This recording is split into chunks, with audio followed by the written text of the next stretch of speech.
Question है, in which question marking will be more reliable.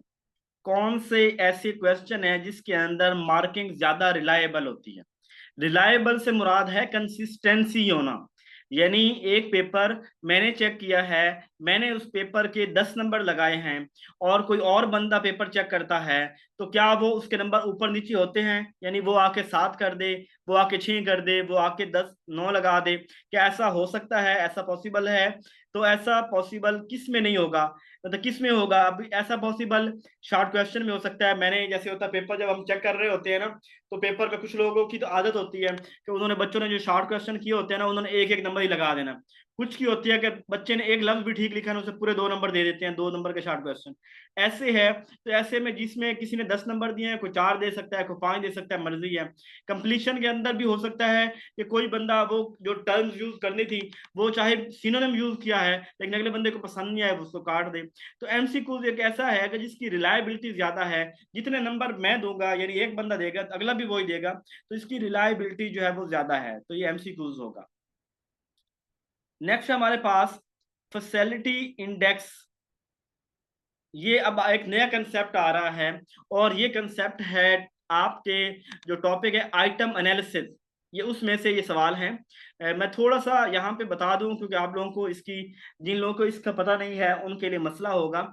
Item analysis होता है कि जो हम पेपर बनाते हैं, पेपर के अंदर जो हमारे हर हर सवाल का हम एनालिसिस करते हैं, हर हर सवाल का, कि वो सवाल कितना मुश्किल है, वो सवाल कितना आसान है, कितने लोगों को ने उस सवाल का ठीक आंसर किया, कितने लोगों ने उस सवाल का गलत आंसर किया। जैसे आप गूगल फॉर्म के ऊपर ना जो है फिल करते हैं, कोई गूगल फॉर्म के टेस्ट वगैरह, जैसे आपने आज टेस्ट अटेम्प्ट किया है, अब जब मैं इसके रिजल्ट अगर देखूँ ना वहां पे जो मेरे पास आते हैं, तो उसके अंदर लिखा होगा कि ये फलां सवाल है जिसके अगर 50 बंदों ने अटेम्प्ट किया तो सभी ने गलत किया है। इसका मतलब है ये टेस्ट बहुत मुश्किल हुआ। और एक ऐसा टेस्ट सवाल है जो 50 के 50 बंदों ने ठीक किया है, इसका मतलब सवाल बहुत आसान है कि हर बंदा ठीक कर लेता है। ठीक है।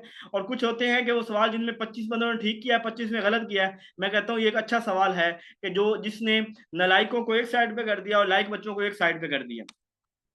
अब फैसिलिटी इंडेक्स जो है, ये हमारे पास इसकी जो वैल्यू होती है ना, मतलब ये हमारे पास 0 से शुरू होकर 1 तक है। और जो हमारे पास एक्सेप्टेड वैल्यू है वो है 0.30 से 0.7। क्या वैल्यू है? 0.3 से 0.7। अगर आपकी फैसिलिटी इंडेक्स की वैल्यू जो है वो 0.3 से 0.7 के दरमियान आती है, तो वो टेस्ट हमारा जो है वो जबरदस्त टेस्ट होगा, अच्छा टेस्ट होगा, एक्सेप्टेबल टेस्ट होगा। यानी 0.5 पे जब जब आपकी यानी मिड के अंदर 0.5 वैल्यू होगी, तो इसका मतलब है वो टेस्ट बहुत कमाल का है। लेकिन अगर 0.3 और 0.7 के दरमियान है, तो हम कहते हैं ये टेस्ट एक्सेप्टेबल है, ये टेस्ट ठीक है। अगर हमारी वैल्यू 0.3 से कम आ रही है, 0.3 से कम आ रही है, तो ऐसी सूरत में हम कहते हैं टेस्ट बहुत मुश्किल था। इसकी मिसाल ऐसे लें कि मैंने एक टेस्ट लिया 100 बच्चों से, उन 100 बच्चों में से मेरा उस टेस्ट में से सिर्फ 20 बच्चों ने टेस्ट को ठीक किया, 80 बच्चे फेल हो गए हैं। 80, इसका मतलब क्या होगा कि वो टेस्ट बहुत मुश्किल था, वो टेस्ट बहुत मुश्किल था। तो 0.20 यही शो कर रहा है कि 20% बच्चों के लिए वो अचीवेबल है, उन बच्चों ने उसको ठीक किया है। तो इसका मतलब टेस्ट बहुत मुश्किल है कि 80 बच्चे फेल हो गए। अगर वो कहते हैं अगर 0.3 से ऊपर होता तो हम कहते हैं कि टेस्ट जो है वो रीजनेबल है। अगर 0.5 होता तो हम कहते हैं टेस्ट अच्छा है। अगर वो टेस्ट 0.7 पे होता है तो हम कहते हैं कि टेस्ट बहुत। अगर 0.7, अगर सारे बच्चे ही 70 से ऊपर नंबर ले रहे हैं क्लास में, तो हम कहेंगे पेपर बहुत आसान था, या मार्किंग देने वाले ने बस आंखें बंद करके नंबर दिए। तो ये आइटम इज डिफिकल्ट, इसका आंसर होगा। ठीक है, बात की समझ आ गई आपको? ये आपने बच्चों, सॉरी बच्चे कहता हूं, तो ये देखें आपने इसकी वैल्यू याद कर लेनी है। 0.3 से 0.7 तक इसकी वैल्यू आपने याद करनी है। ये वैल्यू है एक्सेप्टेबल वैल्यू है। ठीक है, पिछली स्लाइड बता दूं, पिछला सवाल कह रही है। अच्छा, एक्सेप्टेबल है, ठीक है। और अगर ये 0.5 होता है ना तो बेस्ट होता है, और 0.3 0.7, अगर बिलो 0.3 है, ठीक है, जब ये बिलो 0.3 है तो उस सूरत के अंदर ये डिफिकल्ट होगा, और अगर ये अबव 0.7 है तो टेस्ट जो है वो इजी होगा। ठीक है, अच्छा, पिछला सवाल कौन सा था जी? In which question marking will be more reliable. Reliable से मुराद होता है जिसके अंदर कंसिस्टेंसी होती है, जो चीजें एक यानी जो जिसके स्कोर बार बार रिपीट होती हैं। एमसीक्यू बेस्ड पेपर ऐसे होते हैं जिनका अगर एक बंदा, मैं पेपर चेक करूं तो उसके जितने नंबर आएंगे अगला बंदा भी उतने देगा, यानी इसके अंदर कंसिस्टेंसी होती है, इसके नंबर आगे पीछे नहीं हो सकते। यानी इसके अंदर ये ऑब्जेक्टिविटी होती है, कोई बायस शामिल, यानी बंदा जितना खड़ूस आ जाए उसने चेक तो एमसीक्यूज करना है और एमसीक्यूज का जवाब तो सेम ही है। यानी ये तो नहीं है कि अपनी मर्जी से होगा जिसको 6 नंबर देने हैं। भाई जब उसके सामने उस बच्चे ने सारे 10 के 10 एमसीक्यूज ठीक किए हैं तो आप 6 कैसे दे सकते हैं? तो इसके अंदर ऑब्जेक्टिविटी होती है, रिलायबिलिटी ज्यादा होती है। नेक्स्ट आ गया discrimination value of more than 0.4। अच्छा, अब आ गया डिस्क्रिमिनेशन। जो होती है ना डिफिकल्टी इंडेक्स या फैसिलिटी, उसके अंदर तो हम देखते हैं 0.3 से 0.7 था, उसके अंदर हम क्वेश्चन देख रहे होते हैं कितना मुश्किल है। जबकि जो हमारे पास डिस्क्रिमिनेशन इंडेक्स होता है ना वैल्यू, इसके अंदर हम देख रहे होते हैं लो अचीवर और हाई अचीवर, क्लास के नलायक बच्चे और क्लास के लायक बच्चे। इसकी जो वैल्यू एक्सेप्टेबल होती है 0.3 टू 1 जो है वो एक्सेप्टेबल है, ठीक है। 0.3 से 0.1 जो है वो एक्सेप्टेबल है। और उसके बाद जो है हमारे पास अगर वो आती है 0.3 से बिलो, तो वो हम कहते हैं कि ये डिस्क्रिमिनेशन वैल्यू लो है, यानी वो डिस्क्रिमिनेट नहीं कर सका, लेस और नो डिस्क्रिमिनेशन, ठीक है। और जब हम कहेंगे अबव, जब हम जितना वो 1 के करीब होगा, नियर टू 1, अगर 1 के करीब होगा तो हम कहेंगे कि इट इस डिस्क्रिमिनेट वेल कह लें, चलो मतलब बात को समझें। इसकी भी वैल्यू, अगर एक सवाल है और उस सवाल को जो जब ना, जैसे मैं कहता हूं जी बताएं पाकिस्तान का कैपिटल कौन सा है, नीचे मैं ऑप्शन देता हूं London, Paris, New York and Islamabad. अब मुझे बताएं कि मैंने जितने बच्चों से सवाल पूछूं तो सारे बच्चे इसका जवाब इस्लामाबाद देंगे ना, उन्हें पता होगा कि तो साढ़े शहर ही कोई नहीं है। अब इस सूरत के अंदर यहाँ पे वो सवाल तो नलायक बच्चे भी इस्लामाबाद लगाएंगे, लाइक भी लगाएंगे, तो यहाँ तो डिस्क्रिमिनेशन मैं नहीं कर सकूंगा, यानी इसकी वैल्यू डिस्क्रिमिनेशन की 0.3 से बिलो आ जाएगी। तो ऐसी सूरत के अंदर ये टेस्ट तो जो है वो बहुत वो तो मुझे लायक नलायक का फर्क ही नहीं कर सका। और अगर ऐसा सवाल मैं कहता हूँ कि पाकिस्तान का कैपिटल कौन सा है, लाहौर, कराची, इस्लामाबाद, और पॉसिबल है कोई कराची लगा दे, कोई इस्लामाबाद लगा दे, कोई लाहौर लगा दे, अब ये सवाल हमारे लायक और नलायक बच्चे को डिफ्रेंशिएट करेगा, फर्क जाहिर करेगा। तो ये इसकी वैल्यू 0.3 से ऊपर 1 तक होती है। जितना कोई किसी की वैल्यू 1 के करीब हो, इसका मतलब है वो मैक्सिमम डिस्क्रिमिनेट कर रहा है, वो लायक नलायक का फर्क वाजे कर रहा है। और जितना वो 0.3 के करीब है, इसका मतलब है डिस्क्रिमिनेट कर रहा है लेकिन थोड़ा कम कर रहा है। बात की समझ आई कि कोई ना? अब यहां बताएं कि 0.4 के ऊपर क्या होगा, आइटम इज एक्सेप्टेबल, कि कुछ ना कुछ डिस्क्रिमिनेट कर रहा होगा, कुछ ना कुछ डिस्क्रिमिनेट कर रहा होगा, वो एक्सेप्टेबल है कि डिस्क्रिमिनेशन ये कर रहा है। गुड होता अगर हम 1 के नजदीक होते तो हम कहते हैं कि ये बड़ा गुड है, ठीक है।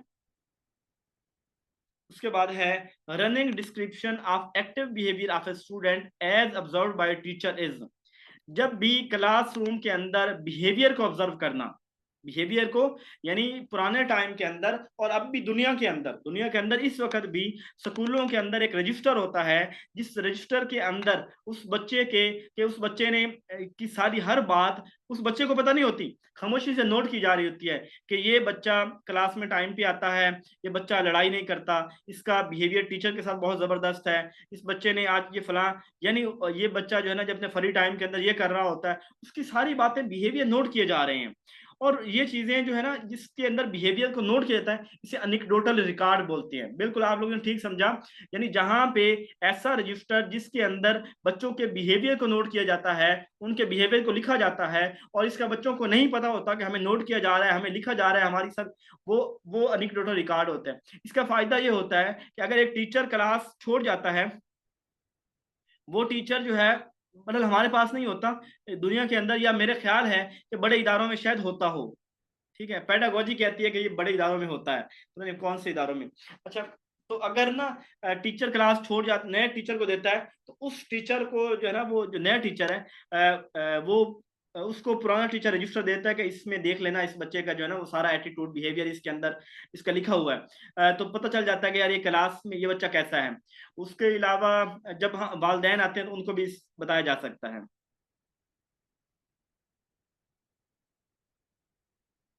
हाँ, ऐसे सवाल यानी ये वाला सवाल जो है ये बहुत आसान सवाल होता है, जिस सवाल के अंदर ऑप्शन जो है वो डिफरेंट हो, वो एक अच्छा सवाल होता है। अब पोर्टफोलियो होता है किसी बच्चे का वो रिकॉर्ड जिसको बच्चा खुद संभाल रहा होता है, या टीचर संभालता है या बच्चा, लेकिन इसका बच्चे को पता होता है। पोर्टफोलियो किसी बच्चे का अच्छा रिकॉर्ड होता है, बुरा नहीं होता। ठीक है, यानी मैं कहता हूँ हाँ जी मुझे अपना पोर्टफोलियो दिखाइए, अब वो पोर्टफोलियो में उसने अपने पास अच्छा रिकॉर्ड सेव किया होता है कि सर मैंने ये प्रोजेक्ट किया, मैंने ये किया, फलां पेपर मैंने इतने नंबर लिए। पोर्टफोलियो बेसिकली अच्छे कामों का रिकॉर्ड होता है, और वो बच्चा खुद संभाल रहा होता है। और अपनी ये प्रोफाइल बनाना, जैसे फ्रीलांसर होते हैं वो अपना पोर्टफोलियो बनाते हैं कि मैंने ये असाइनमेंटें की हुई हैं। नेगेटिव भी हो सकता है, लेकिन नेगेटिव को कोई संभाल के तो नहीं रखता ना कि मेरा पोर्टफोलियो ये है। ठीक है, तो ये एनेक्डोटल रिकॉर्ड इसका ऑप्शन होगा। ऑटोबायोग्राफी तो जो अपनी हिस्ट्री लिख रहा है, इंटरव्यू क्वेश्चन, ये अलग चीजें हैं, इसका उसके साथ ताल्लुक नहीं है। ठीक है, frequently use tool for submissive evaluation. Submissive evaluation के लिए हम क्या करते हैं आप बताएंगे जी? क्या सबमिटिव एवेल्युएशन कब होती है? जो एट द एंड हो रही होती है। तो क्या एट द एंड जब आप एग्जाम लेते हैं वो टेस्ट के जरिए लेते हैं, या टीचर सिर्फ ऑब्जर्व कर लेता है कि इन बच्चों ने पढ़ा होगा, या टीचर सिर्फ जो है वो ओरल क्वेश्चन यानी उनका वाइवा ले लेता है एट द एंड? तो एट द एंड क्या होती है? टेस्ट होता है। ठीक है, हमारे पास सबमिटिव एवेल्युएशन यानी जो हमारा निज़ाम तालीम है इसके अंदर जो सबमिटिव एवेल्युएशन होती है वो टेस्ट के जरिए होती है। लिबॉर्टरी वगैरह हो तो वो तो उसका वाइवा हो जाता है, लेकिन टेस्ट जो है वो सबमिटिव एवेल्युएशन के अंदर टेस्ट होगा। उसके बाद है which of the following statement is the criterion difference interpretation. Criteria क्या होता था जब हम देखते थे कि किस उस क्राइटेरिया के ऊपर कोई बंदा पूरा उतर रहा है कि नहीं आ रहा, यानी वो बंदा कुछ बयान किसी का मुकाबला नहीं हो रहा, किसी चीज के साथ मुकाबला नहीं हो रहा, बस उस क्राइटेरिया यानी न्यूटन का सेकंड लॉ है। कहते हैं Asad can state Newton second law of motion. Asad Newton का सेकंड लॉ बयान कर सकता है। अब इसके साथ इसमें देखें क्या किसी के साथ मुकाबला हो रहा है कि असद बयान कर, मैं कहता हूं Asad can state Newton second law of motion whereas Amjad can't state, so Amjad is below Asad. मैंने कोई ऐसी बात की है? नहीं की ना, मैंने सिर्फ ये कहा है हाँ जी न्यूटन का सेकंड लॉ आता है जी, आता है, सुना दो। आपको आता है? नहीं आता, खड़े हो जाओ। अब यहाँ पे मैं सिर्फ उसका सिर्फ वो चेक कर रहा हूँ, एलिजिबिलिटी क्राइटेरिया एबिलिटी चेक कर रहा हूँ। वो हमारे पास जो होती है वो क्राइटेरियन डिफरेंस टेस्ट होता है, ये क्राइटेरिया है। जबकि बाकी ऑप्शन देखें, Ahmad got the highest score. अब हाईएस्ट स्कोर मतलब किसी से तो ज्यादा लिए हैं ना, कोई बंदा तो था जिससे नंबर ज्यादा लिए हैं, तो ये तो कंपेयर हो गया ना, ये तो मुकाबला हो गया। दाऊद जी आर ई स्कोर। अब जब स्कोर की बात आ जाए ना 350, अब ये नहीं कहा कि दाऊद जी आर ई के 350 स्कोर लेके पास हो गया है। अब ये बात करता तो मैं फिर भी कहता कि तो क्राइटेरिया की बात हो रही है। अब जी आर ई स्कोर 350 है, इसका मतलब है किसी के 349 होंगे, यानी किसी के 351 भी होंगे। तो अब उसने स्कोर की बात की है तो ये कहीं ना कहीं सेंस इसमें अंदर डेवलप हो रही है, वो क्राइटेरिया दूसरी नॉर्म की, तो ये भी नॉर्म होगा। Rimsha percentile in math test is 35। Percentile से मुराद होता है यानी अगर रिमशा की 35 है इसका मतलब है 34 बंदे रिमशा से पीछे हैं। परसेंटाइल यानी 35 है तो 34 पीछे हैं उसके, तो रिमशा जो है ये तो मुकाबला हो रहा है किसी के साथ। परसेंटाइल परसेंटेज ये नॉर्म इफेक्ट्स के अंदर आता है, तो इसका ए ऑप्शन जो है वो करेक्ट होगा। The summative valuation is, summative क्या होती है? डायग्नोस्टिक होती है, सर्टिफाइंग जजमेंट के लिए होती है, कंटिन्यूस होती है या ऑनगोइंग होती है?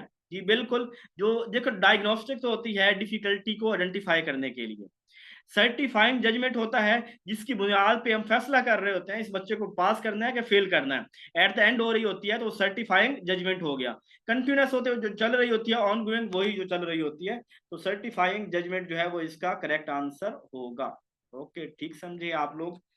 उसके बाद है the difference between maximum and minimum, यानी सबसे लोवेस्ट और सबसे हाईएस्ट, कहां से शुरू हो रहा है कहां तक जा रहा है, 1 से लेके 100 तक कितनी है, ये रेंज बोलते हैं। क्या बोलते हैं, रेंज होता है, कहाँ से शुरू हुआ कहाँ पे गया, ये रेंज होता है। मीन तो बोलते हैं जब हम एवरेज निकालते हैं। मोड होता है कि कौन सी चीज कितने नंबर ऑफ टाइम अक्कर हुई है, यानी जो जितनी ज्यादा दफा अक्कर होती है वो हमारा वो मोड होता है। और कर्टाइल हमारा होता है जिसके अंदर हम जो है ना वो कर रहे होते हैं ऐसे ना, मैं ऐसे थोड़ा नीचे बताऊं आपको, मैं एक लाइन है उसके हिस्से कर देता हूँ चार हिस्से करता हूँ, क्यू वन कर देता हूँ, क्यू टू कर देता हूँ, ठीक है, क्यू टू कर दिया, और फिर मैंने क्यू थ्री कर दिया। यानी कर्टाइल के अंदर हम उसके चार हिस्से कर रहे होते हैं, चार क्वार्टर कर रहे होते हैं। ये मोड रिपीटेटिव होता है। तो मैं इसके चार हिस्से कर देता हूँ, यानी यहाँ पे क्यू वन हो गया जी, ये क्यू वन है, फिर उसके बाद मैंने कर दिया जी ये क्यू टू है, फिर इसके बाद मैंने यहाँ पे कर दिया क्यू थ्री है। अब ये वाली इसको मैं डिलीट करता हूँ, सॉरी, ठीक है। यानी मैंने इसके जो है वो तीन हिस्से कर दिए हैं। तो ये मेरा क्वार्टर वन, क्वार्टर, ये क्वार्टर टू, ये क्वार्टर थ्री, ये क्वार्टर फोर, चार हिस्सों के अंदर हम इसको तकसीम कर देते हैं। यानी 25% डाटा यहाँ पे, 25%, 25 ये क्वार्टाइल होता है। क्वार्टाइल के टॉपिक जब हम रिसर्च करेंगे ना, रिसर्च के अंदर क्वार्टाइल के सवाल आ जाएंगे, मैं इसके एग्जाम्पल दे दूंगा। बर और इसको हम जो है ना वो क्वार्टाइल और रेंज बाकी आपको पता चल गया, ठीक है। क्वार्टाइल क्वार्टर जिसके चार हिस्से कर लेना उसको हम बोल रहे होते हैं, डाटा है उसके चार हिस्से कर लेना, वो आता है हमारे पास।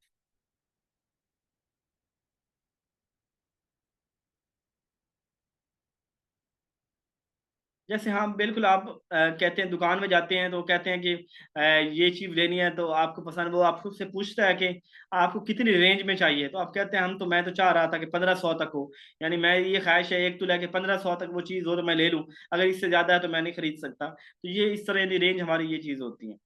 अच्छा, multiple choice question is composed of question or statement refer to as. जो हमारे पास मल्टीपल चॉइस आइटम होता है ना, इसके अंदर हमारे पास तीन चीजों को हमने देखना होता है। एक ये जो हमारी स्टेटमेंट होती है ना, ये मल्टीपल कंपोज, ये जो स्टेटमेंट है इसको बोल रहे होते हैं स्टेम। क्या बोल रहे हैं, स्टेम। जो जो हमारी मल्टीपल चॉइस क्वेश्चन की जो स्टेटमेंट होती है उसको क्या बोलते हैं, स्टेम बोलते हैं।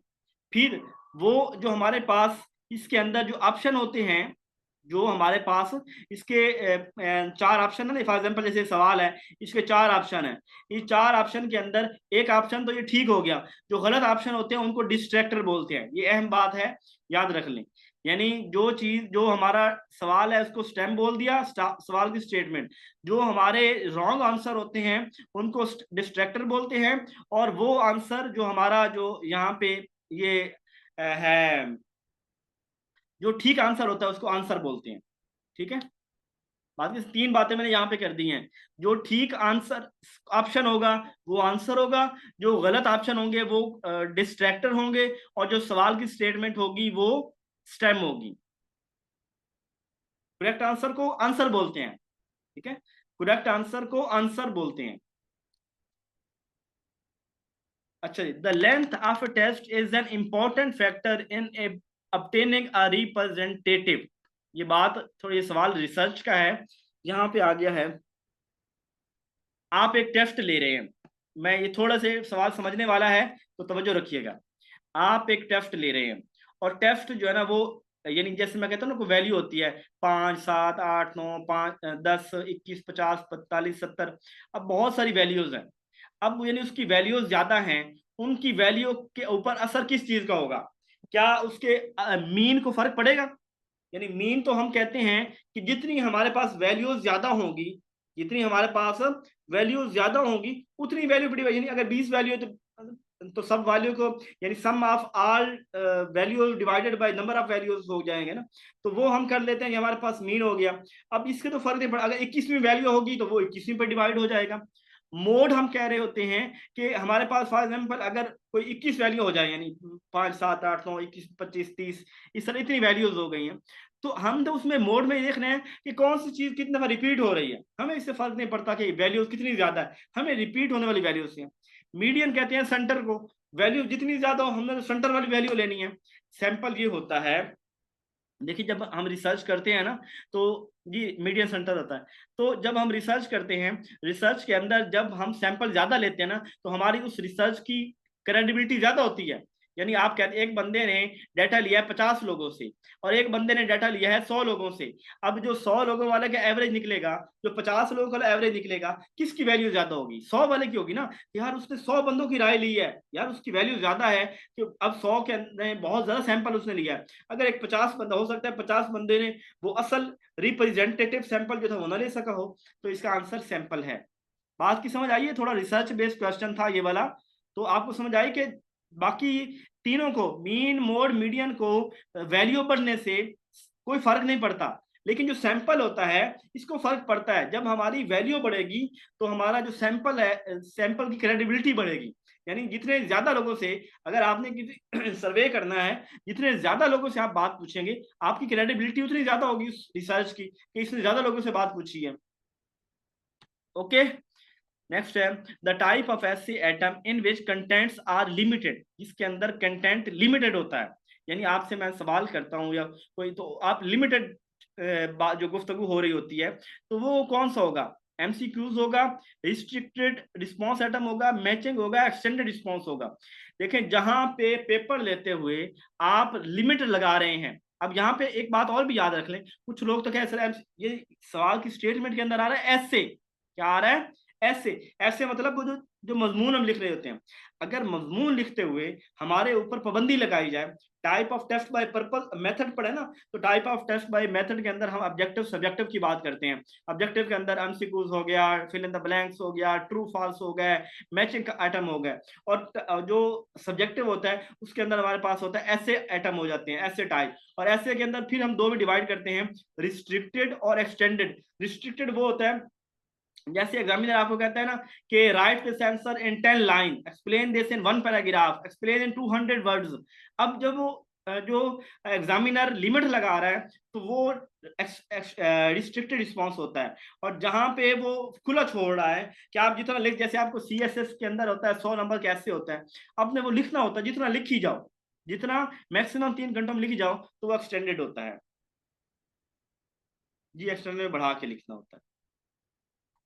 60 है, projective technique are use to measure. Projective technique जो होती है ना, ये हमारी पर्सनैलिटी को मेजर करने का एक जो है वो ये टूल है, ये टूल है जिसके जरिए हम किसी शख्स की पर्सनैलिटी को मेजर करते हैं। यानी कोई ऐसे जैसे होता है ना, आप किसी सवाल, हाँ जी, ये इसको चलो छोड़े, वो इसकी मिसाल आसान सी दे। आप आर्मी में जाते हैं, कुछ लोगों ने कभी आईएसएसबी का या इस तरह के टेस्ट दिए होंगे, तो आप वहां पे जाते हैं ना, तो वो आपसे पूछते हैं, आपको कहते हैं जी आपके घर के अंदर कोई मर्द इंटर हो गया है, तो आप क्या करेंगे? अब वो देखना चाह रहे हैं कि बंदा कितना पॉजिटिव है या कितना नेगेटिव है, इसकी अप्रोच क्या है, उसकी पर्सनैलिटी देखना चाह रहे हैं। अगर आप अपनी बहन के साथ किसी को, बॉयफ्रेंड को देख रहे हैं, तो आपका क्या रिएक्शन होगा? अब इस तरह के सवाल करके अगले बंदे की पर्सनैलिटी, बेसिकली आजकल जो है ना आर्मी के टेस्टों में अंदर पूछे जाते हैं इस तरह के इंटरव्यू के सवाल, कोई ऐसे सिनेरियो रख दिया जाता है कि आपको ये हो गया, इसके नेगेटिव सवाल, वो देखते हैं कि इस बंदे की अप्रोच क्या होती है इसके ऊपर, ये कितना जो है। तो बहरहाल, वैसे यहाँ पे ना ऐसी सूरत के अंदर बगैरत बन जाना चाहिए। ओके, कुछ नहीं कहूंगा मैं, ठीक है, तो ठीक कर रही है। तो बहरहाल वो ना पर्सनैलिटी चेक करने के लिए ये जो प्रोजेक्टिव बेस्ड टेस्ट होते हैं, या वो सम टाइम आपको ये करते हैं, आपको पिक्चर दिखाते हैं, उस पिक्चर के अंदर जैसे होता है ना कि कोई भी सिनेरियो सामने पिक्चर में रखा गया, आप बताएंगे पिक्चर में क्या नजर आ रहा है, तो आप उस पिक्चर को पॉजिटिवली एक्सप्लेन करते हैं या नेगेटिव पॉइंट से एक्सप्लेन करते हैं। तो बहरहाल आपने पॉजिटिव ही रहना है। ये हमारे दोस्तों ने, अभी एक दोस्त ने सीएसएस का इंटरव्यू दिया, सिलेक्ट हो गया, तो उसने ना वो इंटरव्यू के अंदर उसने सिर्फ अपने सीएसएस के साइकोलॉजिकल इंटरव्यू के लिए वो 6 लाख रुपए की उसने फीस अदा करके डिफरेंट साइकोलॉजिस्ट को इंटरव्यू दिए, उनको तैयारी की। अब बेसिकली क्योंकि पहले साइकोलॉजी के अंदर ये जो सीएसएस का एग्जाम है, इसके अंदर इंटरव्यू रखने का मकसद ये था कि लोगों को समझा जाए कि क्या ये ब्यूरोक्रेट बनने के काबिल हैं कि नहीं है। लेकिन अब ऐसा नहीं है बात, क्योंकि अब उनको पहले ही सवाल रटवाए जा चुके होते हैं। ये जो डिफरेंट के ये यानी जो प्रॉपर साइकोलॉजिस्ट उन्हीं के पास एकेडमी रखी होती है कि पता चल जाता है, वो बता देते हैं इस तरह के सवाल होते हैं और आपने इस तरह का रिस्पॉन्स देना है। यानी आपका नेचुरल रिस्पॉन्स आना ही नहीं है। जिस बंदे को ट्रेन कर दिया गया है कि आपने इस तरह के सवाल पे इस तरह का जवाब देना है, चाहे उस बंदे का नेचुरल रिस्पॉन्स कोई और हो, इसलिए तो पागल अफसर हमारे पास आजकल आ रहे हैं। उसकी एक वजह यही है कि इंटरव्यू की तैयारी हो जाती है, जो साइकोलॉजिकल इंटरव्यू होता है। चले, बात की समझ आ गई? पिक्चर के जरिए या जो इस तरह के सवाल के जरिए, तो ये प्रोजेक्टिव टेक्निक इसको बोलते हैं। उसके बाद है procedure use to determine person abilities are, किसी शख्स की जो एबिलिटीज होती हैं उसको हम क्राइटेरियन रेफरेंस टेस्ट बोलते हैं, ठीक है। यानी किसी की शख्स की एबिलिटी चेक कर रहे हैं ना, एबिलिटी के अंदर क्या था कि वो इसमें किसी के साथ मुकाबला नहीं कर रहा है, यानी इसको न्यूटन का सेकंड लॉ आता है, इसकी टाइपिंग आती है, इसको फलां काम आता है, तो ये वाली जो होते हैं ये हमारे पास होता है। और नॉर्म के अंदर हम कंपैरिजन कर रहे होते हैं, जबकि जो हमारे पास होता है ये दूसरा टिपिकल परफॉर्मेंस टेस्ट, ये बेसिकली होता है किसी भी इंडिविजुअल के बिहेवियर को मेजर करने के लिए कि उसकी यूजुअल वो क्या करता है। टिपिकल परफॉर्मेंस, परफॉर्मेंस का वर्ड जहां पे आए ना, तो परफॉर्मेंस एक जो है वो प्रैक्टिकल दूसरी टर्म है, क्वालिटेटिव टर्म है, ठीक है। परफॉर्मेंस की बात जहां पे आई वो क्वालिटी, जब आप किसी शख्स को असेस कर रहे हैं उसकी किसी सलाहियत के ऊपर, यानी टिपिकल सलाहियत, यार ये बंदा मेरे पास आया और इसको तो खाने खाने का चज ही नहीं था, ये तो इसको तो पहनने का चज, किसी एक खास सलाहियत को, परफॉर्मेंस को, या मैंने उससे फलां काम का उसे आता ही नहीं था, तो वो खास सलाहियत को देखना है, टिपिकल परफॉर्मेंस, तो वो हम उसको देख रहे होते हैं, ये इसके अंदर बात कर रहे होते हैं। Test item discriminate low achiever and high achiever when the value is between. हाँ जी बताइए जरा, मैंने पहले इस सवाल को एक्सप्लेन किया है, कब उसकी वैल्यू जो है बिल्कुल 0.3 से लेके 1 तक जब उसकी वैल्यू होगी तो वो डिस्क्रिमिनेट कर रहा होगा, ठीक है। 0.3 से बिलो होगी तो नहीं कर रहा होगा, अगर 1 होगी, 1 पे होगी तो मैक्सिमम कर रहा होगा, 0.3 के करीब होगा तो लो कर रहा होगा, 0.3 से कम होगा तो नहीं कर रहा होगा, ठीक है। तो 0.3 आ गया। इसके बाद है characteristic of a test to discriminate between high achiever and low achiever, इसको बोलते क्या है, इसको क्या बोलते हैं, अगर आप ये खसूसियत किसी की कि वो हाई अचीवर और लो अचीवर के दरमियान फर्क करता है तो डिफरेंशिएबिलिटी बोलते हैं, बिल्कुल, यानी फर्क करना हाई अचीवर और लो अचीवर के दरमियान। वैलिडिटी बोलते हैं कि व्हाट वो इंटेंट टू मैयर, हम क्या मैयर करना चाहते हैं, क्या वही, यानी मैंने एमसीक्यू बेस्ड पेपर लेना है तो क्या पेपर के अंदर एमसीक्यू सवाल है, यानी ये वाली what we suppose to measure, what we intent to measure, what we want to measure, वो वैलिडिटी होता है। रिलायबिलिटी होता है कंसिस्टेंसी की। ऑब्जेक्टिविटी बोलते हैं कि जिसके अंदर हमारी ऑब्जेक्टिविटी होती है कि हम वही बात करने हैं जो बात पूछी गई होती है, वही बात बतानी, अपने से कुछ शामिल न कर सकना, टू द पॉइंट चलना, वो ऑब्जेक्टिविटी होती है। तो डिफरेंशिएबिलिटी जिसके अंदर फर्क कर सकें। The analysis of atom is necessary in, किस एटम का जो है ना दूसरा एनालिसिस वो जरूरी है, कौन सा एटम ऐसा है जिसका एनालिसिस जरूरी है, टीचर मेड, स्टैंडर्डाइज, ऑब्जेक्टिव, ऐसे टाइप टेस्ट, जी बताइए। बी बिल्कुल, यानी वो टेस्ट जैसे पीपीएससी का टेस्ट है, अब ये स्टैंडर्डाइज टेस्ट होना चाहिए। यानी देखें इससे मुराद ये है कि स्टैंडर्डाइज टेस्ट ऐसा होता है कि एक बड़ी पॉपुलेशन के लिए बनाया जा रहा होता है, जो एक बड़ी पॉपुलेशन के लिए बनाया जा रहा है। अब बड़ी पॉपुलेशन के लिए बना रहे हैं, जैसे बोर्ड का एग्जाम है, अब बोर्ड का एग्जाम 4-5 डिस्ट्रिक्ट के लिए बनाया गया है, हजारों लाखों बच्चों के लिए बनाया गया है। अब अगर बोर्ड का एग्जाम जो है उसके अंदर प्रॉपर हम जो है वो टेस्ट को अच्छी स्टैंडर्ड टेस्ट नहीं बनाएंगे तो वो एक गांव के अंदर और बच्चे पढ़े, एक यानी उसके अंदर मुश्किल सवाल भी होंगे, आसान भी होंगे, स्टेटमेंट अच्छी भी होगी, बुरी भी, यानी मुश्किल भी होगी, आसान भी होगी। तो स्टैंडर्ड टेस्ट जो होता है वो हमारा उसके अंदर एटम का एनालिसिस जरूर होना चाहिए। बाकी टीचर बेड क्लास में उस्ताद ले रहा है ऑब्जेक्टिव टाइप टेस्ट की ऐसा टाइप, वो बाकी और चीजें, ठीक है। क्या कि if quality of a test is not affected by any factor it is reliability or objective, ये ऑब्जेक्टिविटी है, ठीक है। जिसके अंदर देखिए अब इससे मुराद वही है ना, जैसे देखिए आप एमसीक्यू टेस्ट करते हैं तो आप एमसीक्यूज के अंदर क्वालिटी को इफेक्ट नहीं कर सकते भाई, जितना बच्चे ने करना है उसको उतने नंबर ही मिलने हैं, कोई अपनी तरफ से नहीं कर सकते, तो या तो बदल अपनी तरफ से कुछ नहीं, सबके लिए एक जैसा ही होता है, तो ये होता है ऑब्जेक्टिव होता है, ठीक है। थकावट हो गई है, वैसे बात बड़ी है, एक दिन में 50 सवाल करने भी बड़ा मुश्किल है, बड़ी हिम्मत वाला काम है। Test item is acceptable which is faculty index difficulty level ranges from, तो कौन सा टेस्ट जो है वो डिफिकल्ट होगा, जिसकी इज एक्सेप्ट, कौन सा एक्सेप्टेबल होगा, बिल्कुल 0.3 से 0.7% या 30 से 70% दरमियान जो होगा टेस्ट वो एक्सेप्टेबल होगा। कौन से पीछे वाला में? ये तो मैंने ठीक किया है, कौन सा ऑप्शन मैंने रॉन्ग बोल किया है,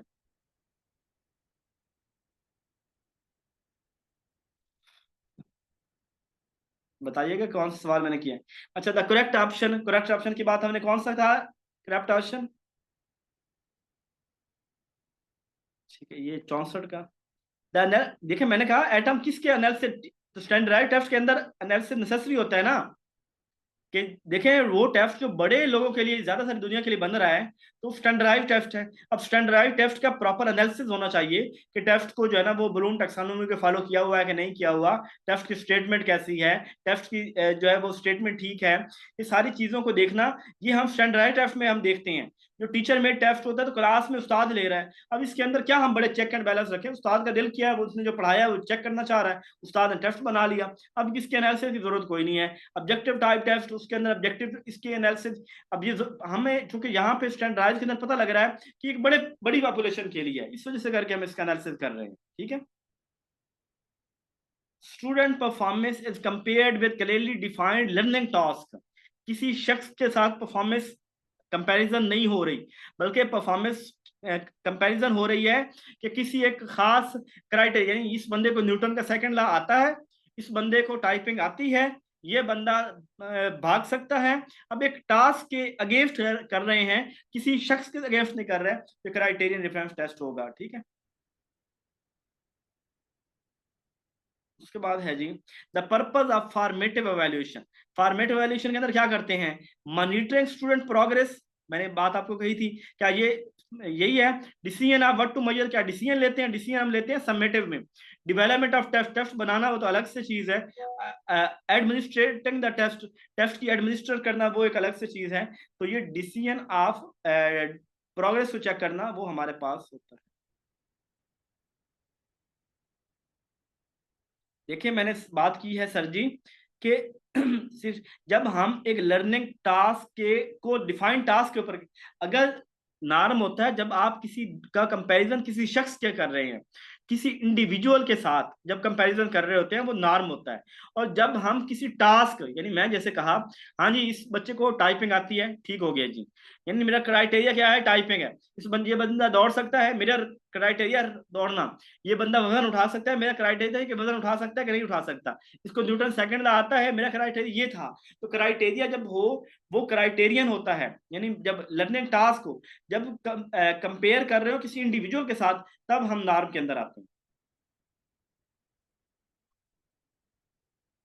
अच्छा जी, test item discriminate 100% when its value for discrimination, कब टेस्ट 100% डिस्क्रिमिनेट कर रहा होगा लाइक और नलाइक को, तो बिल्कुल 1%। जब हमारी वैल्यू, ये मैंने वैल्यू आपको बताई थी कि 0.3 से 1 तक एक्सेप्टेबल है, अगर 1 के करीब है, 1 है तो वो 100% डिस्क्रिमिनेट कर रहा है, यानी है। और अगर वो 0.3 के करीब है तो वो जो है वो कम डिस्क्रिमिनेट कर रहा है। नॉर्म मोस्टली नंबर फोकस करता है, और नॉर्म किसी इंडिविजुअल के साथ फोकस करता है, किसी फर्द के साथ मुख्तस करता है। ठीक है, the effective supervision is indicated by, अच्छी इफेक्टिव सुपरविजन कौन सी होगी, गुड रिलेशन बिटवीन टीचर और सुपरवाइजर, अच्छी बात है, सुपरवाइजर और टीचर का अच्छा रिलेशन होना चाहिए। लेकिन दूसरा, helping teacher becoming more self sufficient, कि अच्छी सुपरवाइजर वो होगा जो इस काबिल टीचर को बना दे, यानी हेल्पिंग टीचर बिकमिंग, कि वो अपने पढ़ाने के काबिल हो जाए। यानी आज मैं एक पढ़ाते हुए गलती कर रहा था, मेरा प्रिंसिपल आया, उसने मुझे बताया कि दिशान ये आप ऐसे किया करो, अब उसने मुझे इसका, और क्या अगर तो मेरा दोस्त होता, कहता यार जान दो अपना बेली है, अपना है यार है, इसकी क्या गलती निकालनी, तो वो यानी अच्छा रिलेशन होना इतना जबरदस्त बात नहीं है कि अगर वो मुझे किसी काम के करने के काबिल बना देता है। मैं कहता हूँ, यानी मैंने अपनी FBR जो है रिटर्न फाइल करने के लिए, मैंने दोस्त से कहा कि यार मुझे सिखा दे कि मैं FBR रिटर्न फाइल कर सकूं, अपने बॉस से कहा, उसने मुझे सिखाई है, मुझे उसने काबिल बना दिया कि हर साल मैं खुद कर दूं ये काम। तो ये वाली जो है वो helping teacher becoming more self sufficient, ये ज्यादा सूटेबल है। Helping teacher in their teaching, कि हाँ उसकी मदद करना टीचिंग के अंदर, अब ये लेस अप्रोप्राइट है, मदद करनी चाहिए। क्रिटिसाइज टीचर लेसन, क्रिटिसिज्म वाली बात तो एजुकेशन के अंदर बिल्कुल गुनाह है, गुनाह कबीरा है। एजुकेशन के अंदर आपने इतना पॉजिटिव हो जाना है, जैसे आर्मी वाले जब सवाल करें आपसे पर्सनैलिटी, तो आपने पॉजिटिव हो जाना है।